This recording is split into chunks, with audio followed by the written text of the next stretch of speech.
Hi everyone, my name is Liz I Read and welcome to another video. So this is my November book haul. I have too many.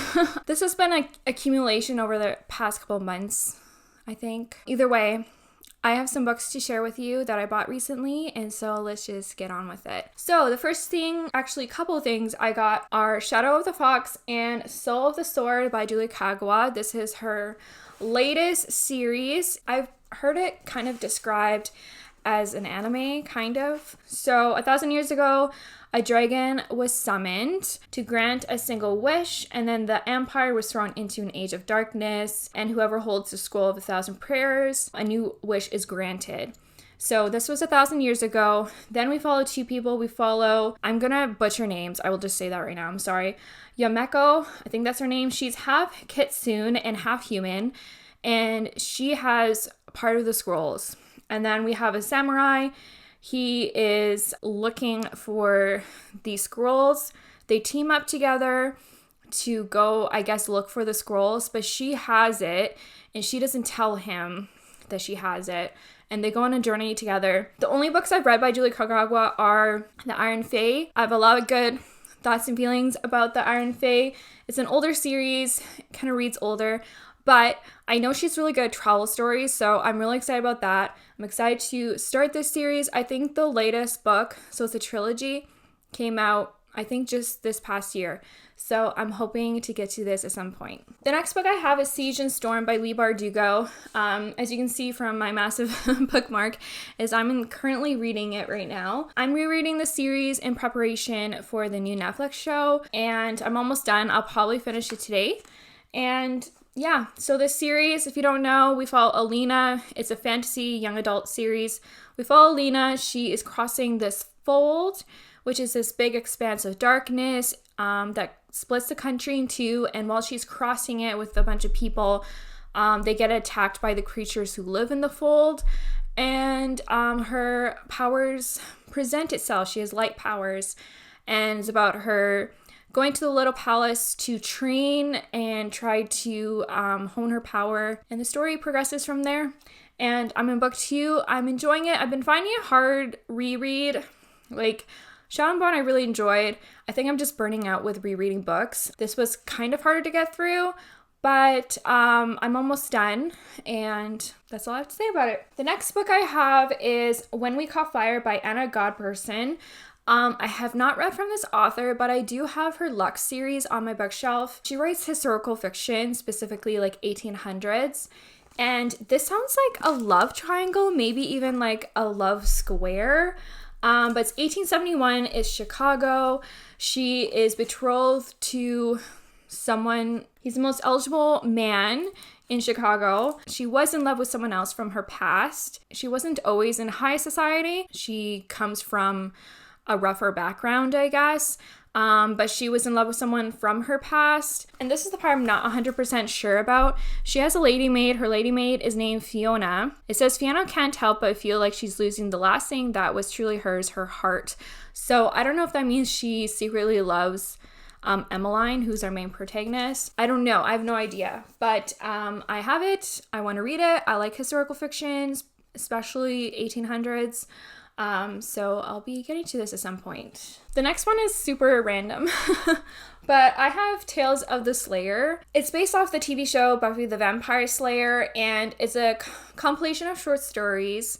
And it says at the bottom here includes stories from Tales of the Slayer Volume 1 and Volume 2. So I don't know if that means this is Volume 1 and 2 combined, or if it means that's just a selection from those other books. I have no idea.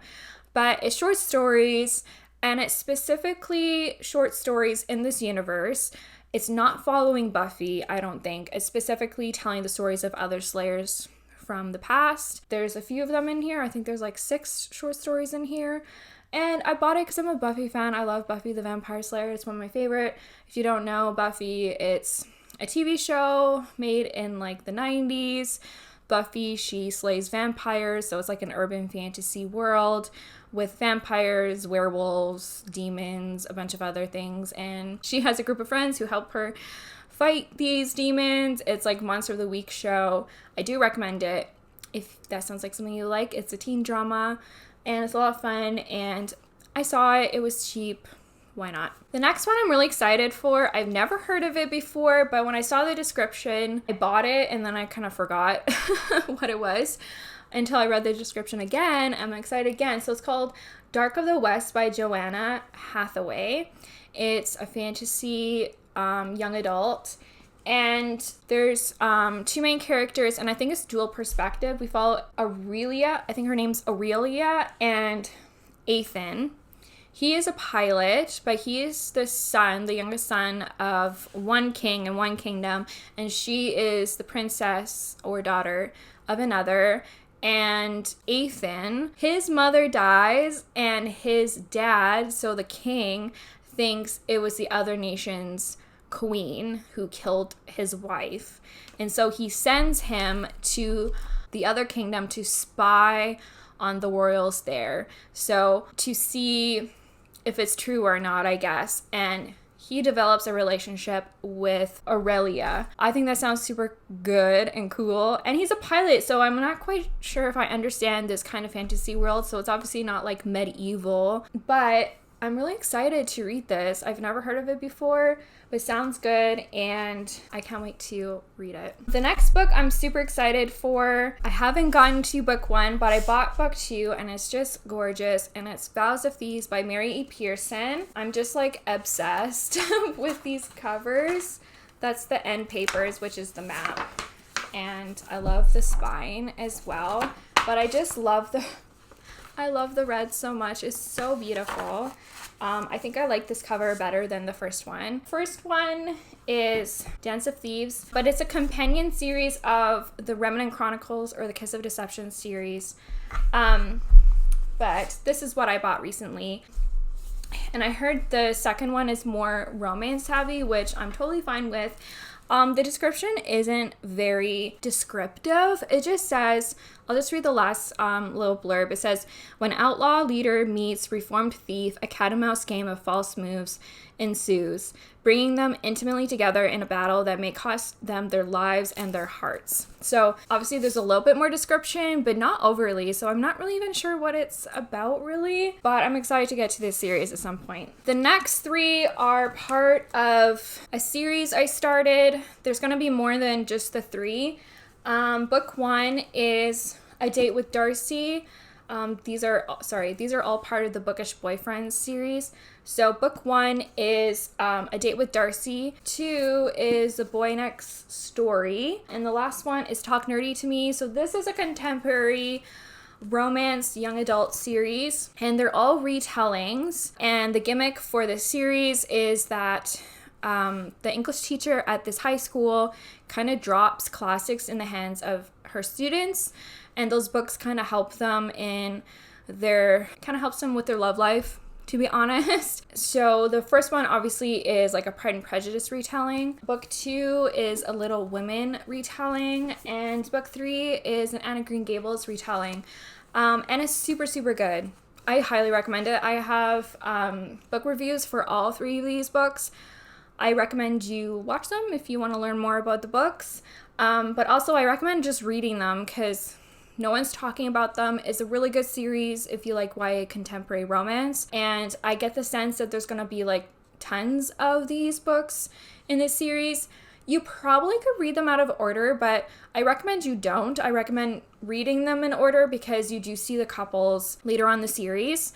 And the next book's coming out next year, which I'm really excited for, and I highly recommend it. You gotta read these. Speaking of Pride and Prejudice, I have another Pride and Prejudice retelling. It doesn't sound like maybe a completely faithful one, but on the back it kind of says it's a Pride and Prejudice retelling with like a Western backdrop. So it's Beloved Wild, written by Melissa Ostrom, and we follow Harriet, and she's good at the domestic stuff. It says she's 16 and she's a good daughter, but she decides, and the neighbor next door is basically in love with her. He proposes, she says no, and she decides to travel with her brother. She disguises herself as a man. I don't really know why, but she goes with her brother Gideon. They arrive in the wilderness, and I think they try and start a new life there.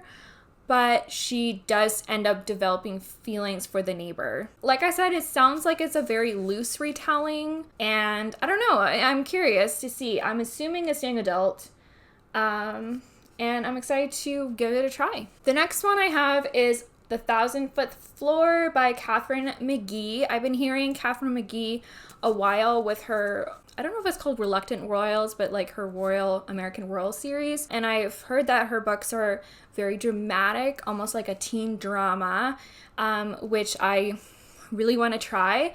And so this is The 1,000-Foot Floor. It's set in the future, and this building has 1,000 floors, like it says, and I believe it's very high tech.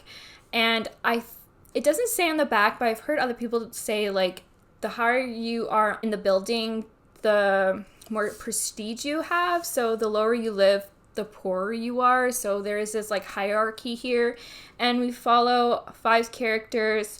There's a lot of drama, supposedly. It's set in New York, in Manhattan. It's 2118, high-tech luxury. 5 teenagers struggle to find their place at the top of the world. I want to read it. I want to give her a try. I don't think this was super popular, but I know her Royal series is, so I'm excited to give this a go. The next one is Black Hearts, written by Nicole Kesterman. This is a Blackbeard romance story. It's young adult, and I think the idea is like before Blackbeard became the notorious pirate, he fell in love with someone. In this story, the Blackbeard character, his name is Teach, and he's actually the son of a wealthy merchant. He traveled the seas for a long time, but now he's back, and his father, all he wants is to go back and sail and everything. Then he meets the maid of their house, and I think her name is Anne, and they fall in love. I don't know if I've heard like great things about this, but I have heard that it's not really a pirate romance. It's more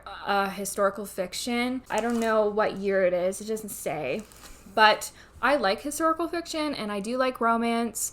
So I'm kind of curious to give this a try. Obviously, I would almost prefer a pirate romance, but oh well, let's see. I want to talk about In a Holidays by Christina Lauren. This is their latest book out. They push out like 1 or 2 every year. It's a writing duo. They write primarily romance. And obviously by the title and the cover, it's a Christmas one. I don't know too much about it, except that I heard it's like a Groundhog Day. And so this woman relives, I believe, the same day or same week over and over again. I don't want to know too much more about that. I want to go into it a little bit surprised. So, but I'm excited. I read one other book of theirs, The Half Nightstand. My favorite Half Nightstand is, I think it was called. Really enjoyed it, so I'm excited to give this one a try. And the last three I have are all historical fictions, like romance historical fictions. I'm trying the genre. So far it's not like great, but I still have high hopes for this genre. And I do want to talk about the Christmas one I have. So I have How the Dukes Stole Christmas. It's like an anthology, so there's 4 stories in here. The authors are Tessa Dare, Sarah McLennan, Sophie Jordan, and Joanne Shoup. And I'm excited to give it a try. So I think this might work for me since they're all short and Christmassy. I want to read Christmas books in November, so here we go. And second to last, Eva Lee, Counting on the Countess. I don't know anything about this, but I got this one. And then the last one, as you can see, I'm in the middle of, is Brazen and the Beast by Sarah McLennan. This is not going as well. I think I might end up DNFing it. It's not so bad. This is the second book in a series, and usually you can read these kind of books out of order, and I probably could push through if I really wanted to, but it's putting me in a reading slump. And my problem is more the secondary plot. I'm just not invested in it, and I don't care as much. I'm sorry to say that. And I think it's mostly because I didn't read book 1. But in this one, we follow Lady Henrietta, and she's turning 29. She is ready to kind of take her life into her own hands, even though in this society, that usually isn't what happens, but she's basically spinster and she really desperately wants her father's business, and she wants to be the one to run it, not her brother. So in order to do that, she decides to ruin herself, and by doing so, she decides to spend a night with at a brothel. And while she's there, she meets up with Beast, that's his name. She found him strapped up in her carriage, like beat up and everything, and he ends up following her to the brothel, and they kind of make a deal together and so on and so forth. So the story kind of begins from there. He is part of, like, he's not like a mobster, but he and his brother have business that is a little bit illegal, and it's their romance, and there's a subplot that I'm not interested in, so I probably end up DNFing it, unfortunately. But anyways, that doesn't matter. Those are all the books that I bought and got in November. I hope you enjoyed this video. If you've read any of these books before, please comment down below. I'd love to know your thoughts and opinions about them. I would love to know if you bought any recent books. Comment down below, share with me what you bought. If you want more bookish content from me, just click on the video on the screen. If you like this video, please give it a thumbs up. Please subscribe. If you have not done so, you can follow me on Goodreads and Instagram. And you know what? I want you to keep reading. Bye.